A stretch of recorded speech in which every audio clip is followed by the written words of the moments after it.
கார்த்திக் தீபம் சீரியல்ல என்ன நடக்க போகுதுன்னு பார்க்கலாம் வாங்க. வீடியோக்குள்ள போலாம். தாலி கட்டின கையோட இன்னொரு மாப்பிளைக்கு பேசி முடிக்கிறாங்க. ஒரு பொண்ணுக்கு நடக்கக்கூடாத கொடுமை எனக்கு நடந்துட்டு இருக்கு. இதுக்கப்புறமா என்னை என்ன பண்ண சொல்றீங்க சொல்லுங்க பார்க்கலாம். இப்படி துர்கா கார்த்திகிட்ட சொல்லி அழுதுட்டு இருக்காங்க. இதை பார் துர்கா, நீ ஒன்றும் தனி ஆள் கிடையாது. உனக்காக நானும் உங்க அக்காவும் கூட சப்போர்ட்டா இருக்கிறோம். அப்படி இருக்கும்போது நீ இந்த மாதிரி ஒரு முட்டாள்தனமான காரியத்தை நீ செய்யாத. கும்பாபிஷேகம் முடியட்டும், அதுக்கப்புறமா உன்னை பத்தியும் நவீனை பத்தியும் உங்க அம்மா கிட்ட பேசி அவங்க கிட்ட சம்மதம் வாங்கி உங்க ரெண்டு பேர்த்துக்கும் நான் நல்லபடியா கல்யாணம் பண்ணி வைக்கிறேன். நீ அது வரைக்கும் பொறுமையா இருங்கிறாங்க கார்த்தி. தைரியமா இரு, நீ கவலைப்படாதேங்கிறாங்க. இதை பாரு, இன்னுமும் என்ன மூஞ்சி தூக்கி வச்சுக்கிட்டு உம்முன்னு உருன்னு இருக்க. இவரோட பேச்சுக்கு அம்மா நிச்சயமா என்னைக்குமே மறுப்பு சொன்னதில்லை. நிச்சயமா அம்மா கிட்ட பேசி கன்வின்ஸ் பண்ணி உங்க கல்யாணத்துக்கு அம்மா சம்மதிப்பாங்க. கும்பாபிஷேகம் முடியிற வரைக்கும் பொறுமையா இரு, அதுக்கப்புறம் அம்மா கிட்ட சம்மதம் வாங்கிக்கலாம் சரியாங்கிறாங்க ரேவதி. சரிங்கக்கா, இந்த மாதிரியெல்லாம் இனிமேல் நான் பண்ண மாட்டேன். ஆனால் வாழ்ந்தேன்னா நான் நவீன் கூட தான் வாழ்வேன், இல்லைன்னா எனக்கு வாழ்க்கையே கிடையாதுங்கிறாங்க துர்கா. நீ கொஞ்சம் அவசரப்படாத துர்கா, நீ கொஞ்சம் பொறுமையாயிரு. கும்பாபிஷேகம் முடியட்டும், நான் சொல்கிற மாதிரியே உன்னையும் நவீனையும் நான் சேர்த்து வைக்கிறேன்னு சொல்கிறாங்க கார்த்தி. ஆமாண்டி, அவர் சொல்கிற மாதிரி தான் செய்வார். நீ தைரியமாயிரு, எதை பற்றியும் யோசிக்காதேங்கிறாங்க ரேவதி. அக்கா, நீங்கள் ரெண்டு பேரும் எனக்கு சப்போர்ட்டாக இருக்கும்போது நான் இதை பற்றி எதை பற்றியும் யோசிக்க மாட்டேங்க்கா. இனிமேல் இந்த மாதிரி ஒரு முடிவும் எடுக்க மாட்டேன்னு சொல்லிடுறாங்க. சரி துர்கா, கவனமாக இருன்னு சொல்லிட்டு போகிறாங்க ரேவதி. ரேவதிக்கு ஒரு ஃபோன் வருது. உடனே மைதிலி ஜானகி வீட்டுக்கு போகிறாங்க. போனதும், ஏங்கம்மா என்னை இதுக்காக ஃபோன் பண்ணி வர சொன்னீங்கன்னு கேட்குறாங்க. அதுவா, என் பொண்ணு வயசில் இருக்கிறவங்களுக்கு நான் புடவை எடுத்து கொடுக்கறது வழக்கம். அந்த புடவையை இந்த வருஷம் உனக்கு நான் கொடுக்கலான்னு இருக்கேன். இந்த ஊரில் எனக்கு வேறு யாரையுமே தெரியாது, உன்னை மட்டும்தான் தெரியும். நீ தப்பாக எடுத்துக்கலைடா, நான் அவளுக்காக எடுத்து வச்சு புடவையை நீ வாங்கிக்கிறியான்னு கேட்குறாங்க. இதில் என்னமா இருக்குது, நான் தப்பாவெல்லாம் எடுத்துக்கவே மாட்டேன். கண்டிப்பாக நீங்கள் எடுத்து கொடுக்குற புடவையை நான் வாங்கிக்கிறேங்கிறாங்க ரேவதி. இல்லை, நீ வசதியான வீட்டு பொண்ணு, இந்த மாதிரி புடவையெல்லாம் நீ வாங்குவியோ வாங்க மாட்டியோன்னு எனக்கு சந்தேகமாக இருக்குதுங்கிறாங்க ஜானகி. அம்மா, என்னம்மா இப்படியெல்லாம் பேசிட்டு இருக்கீங்க? உங்கள் பொண்ணு மாதிரி இருக்குன்னு சொன்னீங்க, அப்படி இருக்கு. இந்த புடவையை நான் வேண்டான்னு சொல்வேனா? வசதி இருக்கு இல்லை, இதையெல்லாம் நான் பார்க்கவே மாட்டேன். தாராளமாக நீங்கள் புடவையை கொடுங்க, நான் வாங்கி கட்டிக்கிறேன்னு சொல்கிறாங்க ரேவதி. அப்படியா, ரொம்ப சந்தோஷமா, இரு எடுத்துகிட்டு வரேன்னு சொல்லி ஜானகி அம்மா புடவை எடுத்துகிட்டு வந்து கொடுக்குறாங்க. மைதிலி ரேவதி அந்த ரூமுக்கு கூட்டிகிட்டு போய் இந்த புடவையை கட்டி கூட்டிகிட்டு வான்னு ஜானகி அம்மா சொல்லவும் மைதிலி ரேவதியை கூட்டிகிட்டு போய் அந்த புடவையை கட்டிட்டு வர போகிறாங்க. ஜானகி அம்மா நினைக்கிறாங்க, தீபா நீ வந்துட்டு உயிரோடு இருந்திருந்தா எவ்வளவு நல்லா இருந்திருக்கும். இவ்வளவு சின்ன வயசுல இப்படி போய் சேர்ந்துட்டியேன்னு கவலைப்படுறாங்க. ரேவதி புடவையை மாற்றிக்கிட்டு வராங்க. அதை பார்த்ததும் ஜானகி அம்மா கண்ணில் கண்ணீர் வருது. அம்மா, என்னவோ அப்படி பார்க்குறீங்க, நானும் உங்கள் பொண்ணு மாதிரி தான், என்னை ஆசீர்வாதம் பண்ணுங்கன்னு சொல்லி ரேவதி ஜானகி அம்மா காலில் விழுந்து ஆசீர்வாதம் வாங்குறாங்க. நீ 100 வருஷம் நல்லா இருக்கணும், குழந்தை குடும்பம் புருஷன்னு சந்தோஷமா இருக்கணுமா. நீ பேசுறது பழகிறது எல்லாம் பார்க்கும்போது என் பொண்ணு தீபாவையே ஞாபகப்படுத்துற மாதிரியே இருக்குங்கிறாங்க ஜானகி. உங்களை மாதிரி பெரியவங்களோட ஆசீர்வாதம் இருந்தால் நிச்சயமா நான் நல்லா இருப்பேங்கிறாங்க ரேவதி. ஆமாம், அன்னைக்கே நான் கேட்கலான்னு நினச்சேன். ஆமாம், என்ன கையில் கட்டுன்னு கேட்குறாங்க ஜானகி அம்மா. அது கீழே விழுந்துட்டேன், இன்னும் உள்காயம் ஆறவே இல்லை, அப்போ போட்ட கட்டு இன்னும் அப்படியே இருக்குங்கிறாங்க. இந்த மாதிரி கட்டு போட்டால் உள்காயம் ஆறவே ஆறாது, தப்பாக எடுத்துக்கலைன்னா நாட்டு மருந்து போட்டு விடுறேன், எடுத்துக்கிறியாங்கிறாங்க. சரிங்கிறாங்க ரேவதி. மைதிலி, நீங்கள் ரெண்டு பேரும் பேசிட்டு இருங்க, நான் உடனே மருந்து தயார் பண்ணி எடுத்துட்டு வரேன்னு சொல்லிட்டு ஜானகி அம்மா அந்த பக்கம் போய் எதுவும் மூலிகை தலையெல்லாம் எடுத்து அம்மியில் வச்சு அரைச்சி எடுத்துட்டு வராங்க. ஜானகி அம்மா ரேவதி கையில் இருக்கிற கட்டை விட்டுட்டு நாட்டு வைத்திய மருந்து போட்டு விடுறாங்க. அம்மா, நீங்கள் போட்டுட்டு வந்த மருந்து குழு குழுன்னு இருக்கு, வலி இல்லைங்கிறாங்க ரேவதி. நாளைக்கு இதே மாதிரி மருந்தை இன்னொரு தடவை போட்டுக்கிட்டா காயம் சரியாயிடும், அதுக்கப்புறம் வலி இருக்காதுங்கிறாங்க ஜானகி. சரிம்மா, நீங்கள் ரெண்டு பேரும் எனக்கு அம்மா மாதிரி பழகுறீங்க, அவங்களும் எனக்கு அண்ணி மாதிரி தான் இருக்காங்க. எனக்கு இங்கே வந்து போகிறதுல ரொம்ப சந்தோஷமா இருக்கு, போயிட்டு நாளைக்கு வரேன்ட்டு போகிறாங்க ரேவதி. ரேவதி வீட்டுக்கு வராங்க. கார்த்தி, நீ எங்கே போயிட்டு வர ரேவதின்னு கேட்குறாங்க. அதுவா, நம்ம வீட்டுக்கு வேலை கேட்டு ஒருத்தர் வந்தாங்கல்ல, அவங்க வீட்டுக்கு தான் நான் போயிட்டு வரேன். உங்கள் பொண்ணுக்கு இன்னைக்கு பிறந்த நாளாம், இந்த புடவையை வச்சு படிச்சிருந்தாங்க, எனக்கு இந்த புடவையை கொடுத்தாங்க. இந்த புடவை நல்லா இருக்கான்னு கேட்குறாங்க. கார்த்தி நல்லா இருக்குதுங்கிறாங்க. அவங்க பொண்ணுக்கு படித்த புடவையை இந்த வருஷம் எனக்கு கொடுத்தாங்க, அதை தான் நான் அந்த புடவையை வாங்கி கட்டிட்டு வீட்டுக்கு வரேங்கிறாங்க ரேவதி. ஓ சரி சரிங்கிறாங்க கார்த்தி. ஆமாம், நீ காலையில் நேரமே கிளம்பி போனியே, எங்கே போனேன்னு ரேவதி கேட்குறாங்க. அடே, நேரமே கோயிலுக்கு போயிருக்கியே, ஏதாவது வேண்டுதலான்னு ரேவதி கேட்குறாங்க. இல்லை இல்லை, போகணும்னு தோணுச்சு, அதான் போயிட்டு வந்தேன், இந்த பிரசாதம் எடுத்துக்கோன்னு ரேவதி கிட்டே கொடுக்குறாங்க கார்த்தி. கார்த்தி கையை பார்த்துட்டு அதிர்ச்சி அடைகிறாங்க. ஆமாம், கையில் இருந்த கட்டை எங்கேன்னு கேட்குறாங்க. அதுவா, நான் அந்த அம்மா வீட்டுக்கு போயிருந்தனால அவங்க தான் இந்த கையில் இருக்கிற கட்டை பார்த்துட்டு இப்படியே கட்டு போட்டிருந்தா உள்காயம் ஆறவே ஆறாதுன்னு அந்த கட்டை விட்டுட்டு அவங்களே ஒரு மருந்தை தயார் பண்ணி போட்டுட்டாங்க. வலி அவ்வளவா இல்லை, இப்போ நல்லா இருக்குங்கிறாங்க ரேவதி. என்னால் இந்த கையில் குங்குமத்தை எடுக்க முடியாது, நீயே இந்த குங்குமத்தை நெத்தியில் வச்சு விட்டுருன்னு ரேவதி கேட்கவும் கார்த்தி சரின்ட்டு குங்குமத்தை ரேவதி நெத்தியில் வச்சு விடுறாங்க. கார்த்தி நெத்தியில் குங்குமத்தை வச்சதும் ரேவதிக்கு அளவில்லாத சந்தோஷம். அப்போவே அந்த சந்தோஷத்தில் கையை தூக்கி பார்க்குறாங்க. அடே, இப்போ கையெல்லாம் கூட தூக்க முடியுதுங்கிறாங்க. அப்படியா, கை தான் தூக்க முடியுதுல்ல, அப்போ நீயே எடுத்து குங்குமத்தை வச்சு வச்சிருக்கலாமல்லன்னு கேக்குறாங்க கார்த்தி. இல்ல மறந்துட்டேன்னு சொல்றாங்க ரேவதி. அப்படியா அப்படின்னு கார்த்தியும் சிரிச்சுட்டு அங்கிருந்து போறாங்க. ச்சே, உண்மையை சொல்ல தெரியாம இப்படி பொய் சொல்லிட்டோமே, என்ன நினைப்பாரோ அப்படின்னு வெக்கப்பட்டு நிக்கிறாங்க ரேவதி. ரோகிணி வாமிட் பண்ணிட்டு இருக்காங்க. அங்க வீட்ல இருந்த எல்லாரும் ஓடி வந்துடுறாங்க. என்னாச்சு இவளுக்குன்னு பாக்குறாங்க. பேச முடியாத அளவுக்கு மறுபடியும் மறுபடியும் வாமிட் பண்ணிட்டு இருக்காங்க. என்னாச்சு ரோகிணி, எதனால இப்படி வாமிட் பண்ணிட்டு இருக்கேன்னு கேக்குறாங்க சாமுண்டீஸ்வரி. சாப்பிட்டது ஏதோ ஒட்டுக்கலைன்னு சொல்லிட்டு மறுபடியும் அடக்க முடியாம வாமிட் பண்ணிட்டு இருக்காங்க. நீ வாந்தி எடுக்கிறத பார்த்தா சாதாரண வாந்தி மாதிரி தெரியலையே, வேற ஏதோ ஒரு காரணம் இருக்கிற மாதிரி இருக்குங்கிறாங்க சந்திரா. வாந்தியில டிசைனாவா இருக்கு, உங்களுக்கு வர வர சந்தேகம் அதிகமா போய்கிட்டே இருக்குதுங்கிறாங்க மயில்வாகனம். ஆமாமா, வாந்தியில நிறைய வகை இருக்கு தெரியுமா? பித்த வாந்தி, தலைவலி வாந்தி, செரிமானம் இல்லாதனால வர்றது, கர்ப்பத்தால வர்றது, அசிடிட்டினால வர்றது, இப்படி பல வகையா இருக்கு. அதுல எந்த வகையான வாந்தி அப்படின்னு சந்திரா கேட்கவும் சாமுண்டீஸ்வரிக்கு கோவம் வருது. இதை பார் சந்திரா, நீ கொஞ்சம் பேசாம அமைதியா நில்லு. ரோகிணி, நீ எவ்வளவு தூரம் டிராவல் பண்ணா கூட உனக்கு வாந்தியே வராது. ஆனா உனக்கு உடம்புல ஏதோ பிரச்சனை இருக்கும் போல இருக்கு. நீ முதல்ல வா, டாக்டர்கிட்ட போலான்னு கூப்பிடுறாங்க சாமுண்டீஸ்வரி. அம்மா, இது ஒரு சாதாரண வாந்தி, இதுக்கு எதுக்கு டாக்டர்கிட்ட போகணுங்கிறாங்க ரோகிணி. இல்ல சாதாரணமா தெரியல, நம்ம எதுக்கும் போய் டாக்டர்கிட்ட கன்சல்ட் பண்ணிட்டு வந்துடலான்னு கூப்பிடுறாங்க சாமுண்டீஸ்வரி. அம்மா, அக்கா தான் உடம்புல எந்த பிரச்சனையும் இல்லைன்னு சொல்றாங்கல்ல, அப்புறம் எதுக்குமா ஹாஸ்பிட்டலுக்கெல்லாம் போகணும்? டாக்டர்கிட்ட எல்லாம் போய் பார்க்க வேண்டியது இல்லைன்னு சொல்றாங்க ரேவதி. ஆமா, ஏதோ சாப்பிட்டது செரிமானம் ஆகல போல இருக்கு, ஒரு மாத்திரை வாங்கி போட்டா சரியா போயிடுங்கிறாங்க மயில்வாகனம். மறுபடியும் ரோகிணி வாந்தி எடுக்கிறாங்க. என்ன மாப்பிள்ள இப்படி வாந்தி எடுத்துட்டு இருக்க, நீங்க என்னடானா ஒண்ணுமே இல்லைன்னு சொல்றீங்க? நார்மலா நாம வாந்தி எடுத்தாவே அது தப்பு, இவ என்னடானா தொடர்ந்து வாந்தி மேல வாந்தி எடுத்துட்டு இருக்கா. நம்ம டாக்டரை பார்க்காம விடக்கூடாது மாப்பிள்ள, நீங்க ஹாஸ்பிட்டல் போறதுக்கு ஏற்பாடு பண்ணுங்க, கிளம்பலாங்கிறாங்க சாமுண்டீஸ்வரி. அக்கா, உன் ஃப்ரெண்டு மல்லிகா இருக்காங்கல்ல, அவங்க கிட்ட கூட்டிட்டு போக்காங்கிறாங்க சந்திரா. ஆமாமா, மல்லிகா கிட்டயே போய் பார்த்துக்கலாங்கிறாங்க சாமுண்டீஸ்வரி. அம்மா, சின்ன வாந்தி தானே, அதுக்கு எதுக்கு டாக்டர் எல்லாம் போய் பார்க்கணும், வேண்டாம் நம்மளே சரி பண்ணிக்கலாங்கிறாங்க ரோகிணி. இல்ல என்னோட திருப்திக்காக டாக்டர் பார்த்தே ஆகணுங்கிறாங்க சாமுண்டீஸ்வரி. அத்தே, ரோகிணி இப்ப இருக்கிற நிலைமையில அவளை அங்கங்க கூட்டிக்கிட்டு அலைய வேண்டாம், நான் வேணா போய் டாக்டரை இங்கேயே கூட்டிட்டு வரேங்கிறாங்க கார்த்தி. சரி மாப்பிள்ள, நீங்க போய் மல்லிகாவை கூட்டிட்டு வாங்கன்னு சொல்றாங்க சாமுண்டீஸ்வரி. கார்த்தியும் மல்லிகா டாக்டரை பாக்குறதுக்காக போயிருக்காங்க.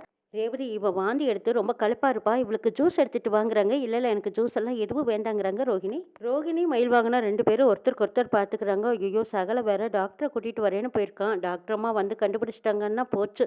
அத்தை என்ன சொல்ல போறாங்களோ தெரியல, உண்மை வெளியே தெரியாம இருக்க வரைக்கும் ரொம்ப நல்லது. ஆனா என்ன நடக்க போதோ தெரியலையேன்னு பயந்துட்டு இருக்காங்க மயில்வாகனம்.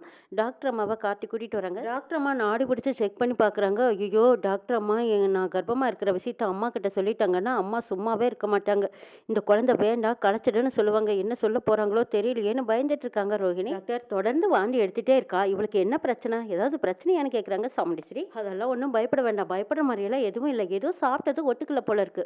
அப்பாடா, இப்பதான் எனக்கு நிம்மதியா இருக்கு, இவ வாந்தி எடுத்ததும் என்னமோ ஏதோன்னு நான் பதறி போயிட்டேன் தெரியுங்களா. டாக்டர், நல்லா செக் பண்ணி பார்த்தீங்களா, வேற எதுவும் இல்லையான்னு சந்திரா கேட்குறாங்க. வேற எதுவும் கிடையாது, நான் சில மெடிசன் எல்லாம் எழுதி கொடுக்குறேன், அந்த மாத்திரையை சாப்பிடுங்க சரியா போயிருங்கிறாங்க. டாக்டர் அம்மா அங்கிருந்து கிளம்புறாங்க. நான் அனுப்பிட்டு வரேன்னு சொல்லிட்டு கார்த்தியும் வெளியில வராங்க. வந்ததுக்கு அப்புறமா நீங்க செஞ்ச உதவிக்கு நன்றி, என்னைக்கும் மறக்க மாட்டேங்கிறாங்க. இன்னைக்கு வேணா நான் போய் சொல்லிருக்கலாம், இந்த விஷயத்தை நீங்க எத்தனை நாளைக்கு மறக்க முடியும், கூடிய சீக்கிரம் உங்ககிட்ட எல்லாத்துக்கிட்டையும் உண்மையை சொல்லிடுங்கிறாங்க. சரி டாக்டர், நான் பாத்துக்கிறேங்கிறாங்க கார்த்தி. சரி நான் கிளம்புறேன்னு டாக்டர் அம்மா அங்கிருந்து கிளம்பி போறாங்க. ரெண்டு பேரும் பேசிட்டு இருக்கிறத சந்திரா வந்து பாத்துக்கிறாங்க. சந்திரா உடனே நேரடியா வந்து கொஞ்சம் நெல்லு, டாக்டர் அம்மா கிட்ட என்ன தனியா கூட்டிட்டு போய் பேசிட்டு இருந்தேன், இதுல உள்குத்தம் வேற ஏதாவது இருக்கான்னு கேக்குறாங்க சந்திரா. டாக்டர் அம்மா ரோஹிணிக்கு மருந்து மாத்திரையெல்லாம் எழுதி கொடுத்தாங்க, அது எப்படி எந்த நேரம் சாப்பிடுறதுன்னு அவங்க கிட்ட கேட்டுட்டு இருந்தேன், அவ்வளவுதான், இதுல வேற எந்த காரணமும் கிடையாதுன்னு சொல்லிட்டு போறாங்க கார்த்தி. இல்லையே, ஏதோ ஒரு தப்பு இருக்கு, அது என்னன்னு தான் நமக்கும் புரிய மாட்டேங்குது, கூடிய சீக்கிரம் நான் கண்டுபிடிக்கிறேன்னு நினைச்சிட்டு போறாங்க சந்திரா. மயில் வாகனம் ரோஹிணி கிட்ட ஆறுதலா சொல்லிட்டு இருக்காங்க. அப்ப கார்த்தி அங்க வராங்க. சகல, நீங்க டாக்டர் அம்மா கிட்ட சொல்லித்தான் கூட்டிட்டு வந்தீங்களா, அதான் அவங்க பார்த்துட்டு சாதாரண வந்தேன்னு சொல்றாங்களான்னு கேக்குறாங்க மயில் வாகனம். ஆமா, நான் வரும்போதே ஏற்கனவே நான் அவங்க கிட்ட சொல்லித்தான் கூட்டி வந்தேங்கிறாங்க கார்த்தி. டாக்டர் அம்மா வந்ததும் பயமா இருந்துச்சு, அவங்க செக் பண்ணி பார்த்துட்டு எங்க உண்மையை சொல்லிட போறாங்களோன்னு நான் பயந்துட்டே இருந்தேன், நல்ல வேலை நீ சொன்னதுனால அவங்க உண்மையை சொல்லல, தப்பிச்சோங்கிறாங்க மயில் வாகனம். ஆமாமா, நீ கூட போயிருக்கிறதுனால எப்படியும் சமாளிச்சு ஏதாவது சொல்லித்தான் கூட்டிட்டு வருவேன்னு எனக்கு ஒரு நம்பிக்கை இருந்துச்சு. அதே மாதிரி டாக்டர் அம்மாவும் நம்மளுக்கு ஏத்த மாதிரி பதில் சொல்லிட்டு போட்டாங்கன்னு சொல்றாங்க ரேவதி. அம்மா, இன்னும் எவ்வளவு நாளைக்கு இப்படியே பயந்து பயந்து இருக்கிறது, கூடிய சீக்கிரம் அம்மா கிட்ட உண்மையை சொல்றதுதான் நல்லதுன்னு நான் நினைக்கிறேன். ஆமா சகல, நல்லதோ கெட்டதோ அத்தைக்கிட்ட சொல்லிடலான்னு எனக்கும் தோணுதுங்கிறாங்க மயில் வாகனம். கும்பாபிஷேகம் நல்லபடியா முடியட்டும், அதுக்கப்புறமா அத்தைக்கிட்ட எல்லா உண்மையும் சொல்லிடலாம், அது வரைக்கும் நீங்களும் எல்லாரும் பொறுமையா இருங்கிறாங்க கார்த்தி. மயில் வாகனமும் சரிங்கிறாங்க. கோயில் திருவிழா கோலத்துல இருக்கு, அங்க பெரியவங்க எல்லாம் வந்ததும் பரமேஸ்வரி பாட்டியை பார்த்து கும்பிடுறாங்க. கோயிலே திருவிழா கோலம் மாதிரி இருக்கு, நாளைக்கு கும்பாபிஷேகம் நடத்த போறத நினைச்சா மனசுக்கு திருப்தியாவும் சந்தோஷமாவும் இருக்குமாங்கிறாங்க. இதுக்கு எல்லாம் காரணம் உங்க பேரனும் நீங்கள் தான், உங்க பேரன் வந்துதான் எப்படியோ இந்த கோயிலை திறந்து வச்சாரு, அதுக்கப்புறம் தான் இந்த கும்பாபிஷேக சிறப்பு பூஜை எல்லாம் நடக்க முயற்சியாச்சு. வயசுல சின்னவரா இருந்தாலும் உங்க மகனை கூட்டிட்டு வந்து எப்படியோ யாக பூஜை எல்லாம் நடத்தினாரு. அடுத்தது கும்பாபிஷேகமும் அவர் மேல தான் நடக்க இருக்குது. நல்ல காரியம் நடத்தி கொடுக்குற அவருக்கு நம்ம ஊரே கடமைப்பட்டிருக்கோம். என் பேரனை பத்தி நீங்க இவ்வளவு பெருமையா பேசும்போது எனக்கு கேட்கறக்கு எவ்வளவு சந்தோஷமா இருக்குங்கிறாங்க பாட்டி. கும்பாபிஷேகம் மட்டும் இல்லைங்க, இந்த ஊருக்கு எதெல்லாம் நல்லதோ அத்தனையும் என் பேரன் நல்லபடியா செய்வான். அவன் அப்படியே தாத்தா மாதிரி இருப்பாங்கிறாங்க. அப்படியா இருக்கட்டுமாங்கிறாங்க அந்த பெரியவர். கோயில் கும்பாபிஷேகம் நடக்கிறதுனால ஆட்டோவில் விளம்பரம் பண்ணிட்டு வர்றாங்க. வீட்டில் எங்க சந்திரா அக்கா மாமா மேல ஒரு கண்ணு வையி, அந்த கிழவி பாசத்துல உருக்கிட்டு இருக்கா. கிழவியோட பாசத்துல மாமா அப்படியே அந்த பக்கம் தாண்டிட போறாரு, பார்த்து இருக்காங்கிறாங்க சந்திரா. ஆட்டோவில் விளம்பரம் பண்ணிட்டு வர்றாங்க. இதை கேட்டு ராஜராஜன் சொல்றாங்க, மாப்பிள்ளை நாளைக்கு கும்பாபிஷேகம் நடக்க போறதை நினைச்சா எனக்கு ரொம்ப சந்தோஷமா இருக்கு. ஆனா இவ்வளவு நாள் அந்த கோயிலை திறக்காம கும்பாபிஷேகமும் நடக்காம இருக்கிறதுக்கு காரணம் நான் தானே நினைச்சா எனக்கு ரொம்ப கஷ்டமா இருக்கு. மாமா பழசை பத்தி எதுக்காக யோசிச்சுட்டு இருக்கீங்க? நாளைக்கு நல்லபடியா கும்பாபிஷேகம் நடக்குதுல்ல, அதை நினைச்சு நீங்க சந்தோஷப்படுங்க. நீங்க சொல்றதும் சரிதான் மாப்பிள்ள. பழசையே நினைச்சிட்டு இருந்தா மனசுக்கு சங்கடம் தான். நாளைக்கு நடக்க போற கும்பாபிஷேகத்தை நினைச்சு சந்தோஷப்படலாங்கிறாங்க ராஜராஜன். மாமா நாளைக்கு நீங்க தான் ஹீரோ. உங்க கையால தான் கும்பாபிஷேகமும் நடக்க போகுது. ஜாம் ஜாம்னு ஜமாளிச்சிடலாம் என்ன சகல அப்படின்னு மயில் வாகனம் கார்த்தியை கேட்கவும் கார்த்தி ஆமாங்கிறாங்க. எல்லாத்துக்கும் காரணம் கார்த்தி மாப்பிள்ள தான். இவர் மட்டும் இல்லைன்னா நான் எங்க ஊருக்கு போயிருக்க முடியாது, கும்பாபிஷேகம் நடத்திருக்க முடியாது, யாக பூஜையும் செஞ்சிருக்க முடியாது, கும்பாபிஷேகமும் நடந்திருக்காதுங்கிறாங்க ராஜராஜன். எல்லாமே இன்னைக்கு நடக்குதுன்னா இதுக்கு காரணமே கார்த்தி மாப்பிள்ள தாங்கிறாங்க. எல்லாத்துக்கும் உங்களுக்கு நன்றி மாப்பிள்ளைங்கிறாங்க. என்ன மாமா எனக்கு போய் நன்றி எல்லாம் சொல்லிட்டு இருக்கீங்க? பிரிஞ்சிருக்கிற நம்ம 2 குடும்பமும் ஒன்று சேரணுங்கிறதா என்னோட ஆசை. நீங்க மட்டும் இங்க வரலைன்னா எங்க அம்மாவை பார்த்திருக்க முடியாது, எங்க ஊருக்கு போயிருக்க முடியாது, இந்த கும்பாபிஷேகத்தையும் நடத்திருக்க முடியாது மாப்பிள்ள. நடக்கிற எல்லாத்துக்குமே நீங்க தானே மாப்பிள்ள காரணம். நம்ம வீட்லயும் நிறைய நல்ல விஷயங்கள் நடக்குதுன்னா அதுக்கு காரணமும் நீ தான். உன் மேல அத்தை ரொம்ப மரியாதை வச்சிருக்காங்க. என்ன சொன்னாலும் அத்தை உன் பேச்ச கேட்கறாங்க. நாங்க எல்லாரும் சந்தோஷமா இருக்கோம்னா அதுக்கு காரணமும் நீ தான் சகலைங்கிறாங்க மயில்வாகனம். சரி நடந்து முடிச்சது எல்லாம் விடுங்க, நாளைக்கு நடக்க போற கும்பாபிஷேகத்தை நல்லபடியா நடத்தி முடிக்கலாம், அதை பத்தி யோசிக்கலாம். நீ சொல்றதும் சரிதான்ப்பா. சின்னத்தை உன்னை பத்தின விஷயங்கள் அத்தனையும் வெளியே கொண்டு வரவேன்னு சவால் வேற விட்டுருக்காங்க. அதனால நம்ம இந்த விஷயத்துல ஜாக்கிரதையா இருக்கணும் சரியாங்கிறாங்க மயில்வாகனம். ஆமா மாப்பிள்ள, கும்பாபிஷேகம் நடக்க போகுதுன்னு ஒரு பக்கம் சந்தோஷமா இருந்தாலும் இந்த சந்திரனால ஏதாவது பிரச்சனை வந்துடுமோன்னு பயமாவே இருக்குதுங்கிறாங்க ராஜராஜன். அவங்க ஏதாவது பிரச்சனை பண்றதுக்கு ட்ரை பண்ணிக்கிட்டே தான் இருப்பாங்க. ஆனா கும்பாபிஷேகத்தை நல்லபடியா நடத்தி முடிச்சிடலாம், அது ஒன்றும் பிரச்சனை வராது, பாத்துக்கலாம் விடுங்கிறாங்க கார்த்தி. ரேவதி ரோஹிணி துர்கா இவங்க எல்லாரும் பேசிக்கிறாங்க. அப்பா ஊர்ல நாளைக்கு கும்பாபிஷேகம் நடக்க போகுது, அதுல கலந்துக்க போறோம்னு நினைக்கும் போதே ரொம்ப சந்தோஷமா இருக்குல்ல. ரொம்ப வருஷத்துக்கு அப்புறமா இந்த கோயில்ல கும்பாபிஷேகம் நடக்க போகுது, அதுவும் நம்ம அப்பா தான் செய்ய போறாங்கன்னு நினைக்கும் போது இன்னும் ரொம்ப சந்தோஷமா இருக்கு. ஆமாக்கா நம்ம எல்லாருமே பாட்டி வீட்டுக்கு போய் சந்தோஷமா இருக்குன்னு சொல்லி சந்தோஷப்பட்டுட்டு இருக்காங்க. இதையெல்லாம் பார்த்துட்டு இருந்த சந்திரா சாமுண்டீஸ்வரி கிட்ட பத்தி போடுறாங்க. பாட்டியாக்கா உன் பொண்ணுங்கெல்லாம் எவ்வளவு சந்தோஷமா பேசிட்டு இருக்காங்கன்னு. அந்த குடும்பத்தோட ஒட்டு வேண்டாம் உறவு வேண்டான்னு நாம இருக்கோம், இவங்க என்னடானா அந்த வீட்டுல போய் ஒட்டு உறவு வச்சுக்கணும்னு எவ்வளவு சந்தோஷமா பேசிட்டு இருக்கிறாங்க பாரு. விடு சந்திரா, நாளைக்கு கும்பாபிஷேகம் முடிகிற வரைக்கும் இதையெல்லாம் பார்த்துக்கிட்டு பொறுத்து தான் போயிட்டு இருக்கணும். அதுக்கப்புறமா எல்லாம் என் கண்ட்ரோலுக்கு கொண்டு வந்துடுவேன் பாருங்கிறாங்க சாமுண்டீஸ்வரி. கோயிலில் பாட்டி எல்லாத்தையும் குடும்பத்தோட எல்லாரும் கும்பாபிஷேகத்துக்கு கலந்துக்கணும்னு சொல்லிட்டு இருக்காங்க. அப்போ ஒரு பெரியவர் வந்து அம்மா முளைப்பேர் எடுக்கிறத பற்றி உங்ககிட்ட கேட்டுட்டு போலான்னு வந்து உங்க குடும்பத்தில் யாராவது கலந்துக்கிறாங்களான்னு கேட்குறாங்க. அப்போ விருமன் வந்து அந்த குடும்பத்தில் யார் இருக்கா, இந்த அம்மாவா அந்த ஐயனு தான். இவங்க 2 பேர்த்துல வந்து யார் எடுக்க போறாங்க, இவங்களே வயசானவங்க, இவங்க கிட்ட கேட்டு எந்த பிரயோஜனம் இல்லை, ஊருக்குள்ள வேற யாருக்கிட்டையாவது கேளுன்னு சொல்றாங்க விருமன். பாட்டிக்கு கோவம் வந்துடுது. இதை பார் விருமா, முளைப்பாரி எடுக்கிறதுக்கு என் வீட்டில் ஆள் இல்லைன்னு யார் சொன்னது? ஆமா உங்க வீட்டில் யார் முளைப்பாரி எடுக்கிறாங்க சொல்லுங்க பார்க்கலான்னு விருமன் கேட்கவும், இதா பார் விருமா, எனக்கு ஒரு பேத்திக்கு 4 பேத்திங்க இருக்காங்க, அவங்க வந்து முளைப்பாரி எடுப்பாங்க, கவனத்தில் வச்சுக்கோங்கிறாங்க பாட்டி. அதாவது உங்க மருமக அவங்கள பத்தின நினைப்பே வராத அளவுக்கு அவங்க உங்ககிட்ட ஒட்டாம தள்ளி நிற்கிறாங்க. இப்போ அவங்க வந்து முளைப்பாரி எடுக்கிறாங்கன்னு சொல்றீங்களே, இதெல்லாம் நம்புற மாதிரியா இருக்குன்னு கேட்குறாங்க விருமன். கண்டிப்பா அந்த அம்மா அவங்க பொண்ணுங்களை எல்லாம் விடவே மாட்டாங்க, இந்த அம்மா சொல்லுதுன்னு சொல்லி நீ இந்த அம்மாவை எல்லாம் கணக்கில் வச்சுக்காதீங்கிறாங்க விருமன். என் பேத்திங்க கண்டிப்பா முளைப்பாரி எடுக்க வருவாங்க, அவங்களையும் கணக்குல சேர்த்துக்கோங்க, இதுக்கு நான் பொறுப்புங்கிறாங்க பாட்டி. பேத்திங்க நான் சொன்னா கேட்பாங்க, நீங்க கணக்குல வச்சுக்கோங்கிறாங்க பாட்டி. சரிம்மா நாங்க 4 பேத்திகளையும் கணக்குல வச்சுக்கிறோங்கிறாங்க. அது மட்டும் இல்ல, இங்க நடக்கிற எல்லா நல்ல விஷயத்திலையும் நடக்கிற அன்னதானத்துல என் பேத்திங்க தான் பரிமாற போறாங்க, ஊருக்காரங்க கிட்டயும் சொல்லிருங்க. இங்க போடுற அன்னதானத்தை சாப்பிட்டு போட்டு மனசார சந்தோஷமா வாழ்த்திட்டு போகட்டும், ஊருக்குள்ள இந்த விஷயத்தை பத்தியும் மறக்காம எல்லாத்துக்கிட்டையும் சொல்லிருங்கன்னு சொல்றாங்க பரமேஸ்வரி பாட்டி. சரிங்கம்மா நீங்க சொன்ன மாதிரியே ஊருக்குள்ள எல்லாத்துக்கிட்டையும் சொல்லிடுறேன்ட்டு போறாங்க ஊர் தலைவர். இதை பாருங்கம்மா பரமேஸ்வரி பாட்டி, நீங்க நினைக்கிறதெல்லாம் நடக்கவே நடக்காது, வீம்புக்குன்னு எங்கிட்ட பேசி சவால் வெட்டிட்டு இருக்காதீங்க, வீட்டுல வேற வேலை இருந்தா போய் பாருங்கன்னு விருமன் அனாவசியமா அசால்ட்டா பேசிட்டு போறாங்க. கடவுளே என் பேத்திங்க இந்த கோயில்ல முளைப்பாரி எடுப்பாங்க, அன்னதானம் நடக்கிற இடத்துல அன்னதானமும் போடுவாங்கன்னு சொல்லிட்டேன். இதெல்லாம் நடத்திருக்கு சாமுண்டீஸ்வரி விடுவாளான்னு தெரியலையே. முருகா நீ தான் துணை இருக்கணும். கும்பாபிஷேகம் எந்த பிரச்சனையும் இல்லாமல் நல்லபடியாக நடக்கணும்னு வேண்டிக்கிறாங்க பாட்டி. என் மருமகளும் மகனும் நல்லபடியாக இந்த கும்பாபிஷேகத்தை நடத்தி கொடுக்கணும். அதுக்கு நீ தான் வந்து துணையாக இருக்கணும்னு வேண்டிட்டு போகிறாங்க பாட்டி. இந்த கும்பாபிஷேகத்துக்கு பேத்திக்கு பேரனுக்கு மகனுக்கு மருமகளுக்கு எல்லாத்துக்கும் துணி எடுத்து கொடுக்கணும். சரி இப்போவே உடனே அதுக்கான ஏற்பாட்டை செஞ்சு கொண்டு துணியை கொடுத்துடலான்ட்டு போகிறாங்க பாட்டி. வீட்டில் ராஜராஜன் ரொம்ப சந்தோஷப்படுறாங்க. நாளைக்கு என் கையால் கும்பாபிஷேகத்தை நடத்த போகிறோன்னு நினைக்கும் போது எனக்கு ரொம்ப ரொம்ப சந்தோஷமாக இருக்குதுன்னு சொல்லிட்டு இருக்காங்க. ரொம்ப சந்தோஷப்படாதீங்க. நாளைக்கு கும்பாபிஷேகத்துக்கு போனோமா நல்லபடியாக செஞ்சோமா வந்தோமான்னு இருக்கணும். நாளைக்கே உங்கள் குடும்ப உறவை அப்படியே முடிச்சுக்கணும். அதுக்கப்புறமா சொந்தம் கொண்டாடிக்கிட்டு உங்கள் அம்மாவும் இங்கே வரக்கூடாது, நீங்களும் அங்கே போகக்கூடாதுன்னு சாமுண்டீஸ்வரி கண்டிஷன் போடுறாங்க. ரேவதி ரோகிணி இவங்க முகமெல்லாம் அப்படியே வாடி நிற்குது. சந்திரா சொல்கிறாங்க, அக்கா நல்லா சொல்லுக்கா, அழுத்தம் திருத்தமாக சொல்லு. அந்த கிளவி ஒன்றா வரதெல்லாம் எனக்கு பிடிக்கவே இல்லை. நீ கண்டிஷன் போட்டினா தான் சரியாக இருக்குன்னு சொல்லிட்டு இருக்காங்க சந்திரா. அப்போ தான் பாட்டி கையில் பையோட நிறைய பையோட அப்படியே உள்ளே வர்றாங்க. ராஜராஜான்னு கூப்பிட்டுட்டு வராங்க. சொல்லி வாய் மூடல, அதுக்குள்ள அந்த கிளவி வந்து நிக்கிது பாருங்கிறாங்க சந்திரா. சாமுண்டீஸ்வரியா எடுத்து அவங்க அப்பல, ஏய் நில்லு, உனக்கு இங்க வராதன்னு எத்தனையோ தடவை நானும் சொல்லிட்டேன். எவ்வளவு தடவை அசிங்கப்படுத்தியும் பேசியாச்சு. எவ்வளவு பேசினாலும் அது எல்லாத்தையும் தொடச்சு போட்டுட்டு திரும்ப இந்த வீட்டுக்கு வந்துகிட்டே தான் இருக்க. உன்னை என்ன பண்றதுன்னு எனக்கு ஒண்ணுமே தெரியல. ரேவதி கேக்குறாங்க, ஏமா வீடு தேடி வந்தவங்க கிட்ட இப்படிதான் பேசுவீங்களா? பாட்டி வயசுல பெரியவங்க, அவங்க கிட்ட இப்படி நடந்துக்கிறது கொஞ்சம் கூட சரியில்லமாங்கிறாங்க ரேவதி. நானே எத்தனையோ தடவை இங்க வராதுன்னு சொல்லிட்டே இருக்கணும்ல, திரும்ப இங்க கிளவி வந்து நின்னா எனக்கு கோவம் வராதாங்கிறாங்க சாமுண்டீஸ்வரி.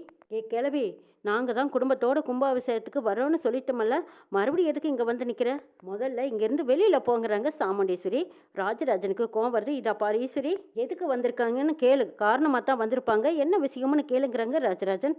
சரி என்ன விஷயமா வந்ததை சொல்லுன்னு கேட்குறாங்க சாமுண்டீஸ்வரி, நாளைக்கு நம்ம கோயில்ல கும்பாபிஷேகம், நாளைக்கு சாயங்காலம் அன்னதானம் பண்ண போறாங்க. அன்னதானத்துல என் பேத்திங்களும் கலந்துக்கிட்டு எல்லாத்துக்கும் அன்னதானம் பண்ணனா நல்லா இருக்கணும்னு நான் ஆசைப்படுறேன். அதனால தான் கூப்பிட்றதுக்காக வந்தேங்கிறாங்க பரமேஸ்வரி பாட்டி. அன்னதானம் முடிஞ்ச கையோட அந்த கோயிலில் முளைப்பாரி எடுப்பாங்க. அந்த முளைப்பாரி எல்லாம் என் பேத்திங்க எடுக்கணும்னு எனக்கு ரொம்ப ஆசை. அம்மாடி நாளைக்கு சாயங்காலம் எல்லாரும் நேரமே வந்துருங்க, முளைப்பாரி எடுக்கலாம், அன்னதானம் பண்ணலான்னு சொல்கிறாங்க பாட்டி. நீங்கள் ஒன்றும் கவலைப்படாதீங்க, கும்பாபிஷேகத்துக்கு தான் நாங்கள் முன்னத்த நாள் படித்து வரேன்னு சொல்லியிருக்கோம். நீங்கள் ஆசைப்பட்டபடி கோயில் விசேஷத்தில் எல்லாமே நாங்கள் கலந்துக்கிறோன்னு 4 பேரும் சொல்கிறாங்க. இதை கேட்ட பாட்டி ரொம்ப சந்தோஷப்படுறாங்க. சாமுண்டீஸ்வரி பாட்டியை முறைச்சு பார்த்துட்டு இருக்காங்க. அப்போ கார்த்தி சொல்கிறாங்க, பாட்டி அத்தை கண்டிப்பாக அவங்க பொண்ணுங்களை அனுப்பி வைப்பாங்க, நீங்கள் பத்திரமா பார்த்து போயிட்டு வாங்கன்னு சொல்லி அனுப்புறாங்க. சரி ராஜா, நான் போயிட்டு வரேன்னு சொல்லிட்டு ராஜராஜன்கிட்டையும் கார்த்திகிட்டையும் சொல்லிட்டு போறாங்க பாட்டி. அப்பாடா, எப்படியோ என் பேரை உத்தரவு கொடுத்துட்டான். அதே மாதிரி நல்லபடியா என் பேத்திங்க எல்லாரும் கோயிலுக்கு வந்துருவாங்க. சாமுண்டீஸ்வரியும் கூட வருவா. யாரெல்லாம் சவால் விட்டாங்களோ அவங்க முன்னாடி எல்லாம் நம்மளும் தலை நின்று நிக்கலான்னு நினைச்சிட்டு போறாங்க பாட்டி. சந்திரா இதுக்கு எப்படியாவது தடை போடணும், முட்டுக்கட்டை போடணும்னு நினைச்சிட்டு அவங்க ஒரு பக்கம் சிவனாண்டி கிட்ட போன் பண்ணி விசாரிச்சுட்டு இருக்காங்க. சிவனாண்டியும் ஒரு திட்டம் போட்டு, இங்க பாரு சந்திரா, நீ ஒன்றும் கவலைப்படாத, டிரைவர் பையில மாட்டி விடுறதுக்கு ஒரு வழி இருக்குங்கிறாங்க. அப்படி என்னங்க வழின்னு கேட்கவும், அந்த கிழவி கிட்ட அவன் பேசிட்டு இருக்கிறத நான் வீடியோ எடுத்து அக்கா கிட்ட போட்டு காட்டிட்டோம். அதுக்கப்புறம் அந்த கும்பாபிஷேகம் எப்படி நடக்குதுன்னு மட்டும் பாருங்கிறாங்க.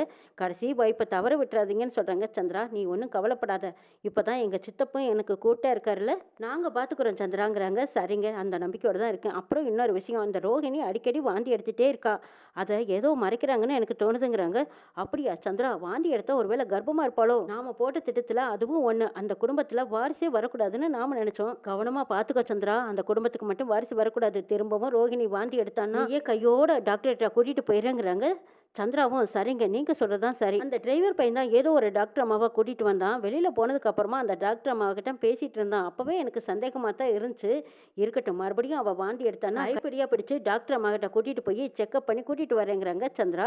ஆமா சந்திரா, இனிமே அந்த வீட்டுல நீ யாரையும் நம்பாத, எதுவா இருந்தாலும் நீயே பாருங்கிறாங்க சிவனாண்டி. சரிங்க, நான் பாத்துக்கிறேன், நீங்க பார்த்து பத்திரமா இருங்கன்னு சொல்லிட்டு நீங்க போனை வச்சிடுங்க, யாராவது பார்த்தா பிரச்சனை ஆயிடுன்னு சொல்லி சந்திரா போனை கட் பண்றாங்க. இதை அந்த பக்கமா நின்று கார்த்தி கேட்டுக்கிறாங்க. திருன்னு முழிச்சிட்டு இருக்காங்க. ஐயோ, நம்ம பேசுனது எல்லாமே இவன் கேட்டிருப்பானா? சரி, கேட்டா கேட்டுட்டு போறான். இவனே இந்த வீட்டுக்குள்ள தில்லு முழுத்தனம் பண்ணிட்டு இருக்கான். இவனை கண்டுபிடிக்கிறதுக்கு தானே நம்ம இவ்வளவு தூரம் அல்லாடிக்கிட்டு இருக்கோம். கூடிய சீக்கிரம் என் கையில சிக்கு விடாம நினைச்சிட்டு போறாங்க சந்திரா. இந்த திமுறெல்லாம் ரொம்ப நாளைக்கு நடக்காதுன்னு கார்த்தி சந்திராவையே பார்த்துட்டு இருக்காங்க. இன்னும் என்னெல்லாம் நடக்க போகுதுங்கிறதையும் நாளை சொல்ல பார்க்கலாம்.